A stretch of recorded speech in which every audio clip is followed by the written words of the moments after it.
네, YTN 라디오 생생경제 2부로 이어가겠습니다. 가장 중요한 경제 뉴스부터 살펴보고 가도록 할게요. 오늘 아침 뉴스콕이고요.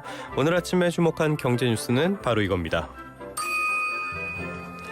갈수록 얼어붙는 소비, 경제 한 축 무너진다.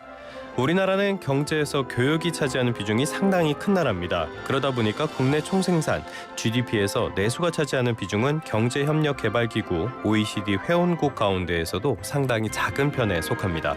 그렇다고 해서 내수의 중요성을 무시할 수는 없죠. 일단 경제 규모 자체가 꽤 큰 나라니까요. 비중이 작다고는 해도 절대적인 내수 시장이 작은 수준은 결코 아닙니다. 또 대외 불확실성이 커졌을 때 국내 경제의 버팀목 역할도 해줘야 하고요. 무엇보다 소상공인과 자영업자들에게는 삶의 기반이 되는 시장이기도 합니다. 그런 내수 시장이 무너져 내리고 있습니다. 어제 오늘 일은 아닌데 상황이 더 나빠진 거죠. 지난해 1월부터 11월까지 소매 판매액 지수는 1년 전보다 2.1% 줄었습니다. 그러니까 소비자의 지출 자체가 감소했다는 뜻입니다. 지난 2003년 이후 21년 만에 가장 큰 감소폭인데요. 당시에 어떤 일이 있었냐? 이른바 카드 대란 기억하실 겁니다. 그래서 신용불량자가 대거 양산되면서 소비 절벽 현상이 나타났던 때입니다. 그때만큼 상황이 안 좋다라고도 볼 수 있는 부분입니다. 문제는 좀처럼 개선 조짐이 보이지 않는다는 점입니다.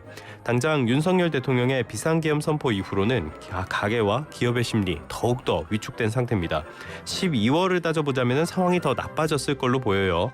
여기에 원화 가치 하락 같은 변수도 골칫거리고요. 최대 리스크라고 할 수 있는 트럼프 행정부 2기 출범 이제 일주일 앞으로 다가왔습니다.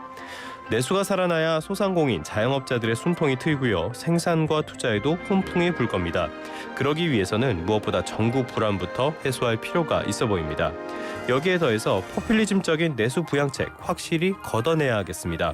단기 효과에만 집중한 정책, 당장은 달콤할 수도 있습니다. 표가 될 수도 있고요. 하지만 부작용은 훨씬 더 세게, 훨씬 더 오랫동안 국내 경제를 짓누르게 될 겁니다.